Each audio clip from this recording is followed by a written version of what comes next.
राधे राधे। यकृत शरीर चर्बी जालिबा पाई गुरुत्वपूर्ण। आपण जानिछंती कि यकृत कौन करे? जदि यकृत क्षतिग्रस्त हुए तेबे कौन हेबो? जदि यकृत सफा सक्रिय एवं सुस्थ न हुए तेबे ओजन ह्रास कष्टकर होई पारे। यकृत शरीर मेटाबॉलिक पावर हाउस। यह खाद्य को शक्ति रे परिणत करे, चर्बी जालिबारे हार्मोन को सक्रिय करे एवं विषाक्त पदार्थ बाहर करे। एस्ट्रोजेन, इन्सुलिन एवं कॉर्टिसोल भली हार्मोन को संतुलित करे। पाचन एवं शक्ति उभय रे साहाय्य करे।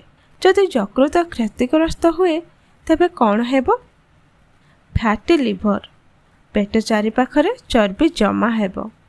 हार्मोन असंतुलन, अनियमित ऋतुस्राव, केश झड़िबा, पाचन समस्या, गैस, पेट फुला, कोष्ठकाठिन्य, पाटिर दुर्गंध, शक्तिर अभाव, क्लांति, इच्छा, प्रेरणार अभाव। यकृत को सफा रखिबा पाई कौन खाइबा उचित?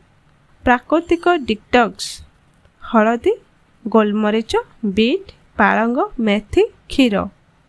डिटॉक्स पानी, जीरा सहित गोलमरीच, पानमहुरी, भल चर्बी, अखरोट, कला जीरा, मेथी।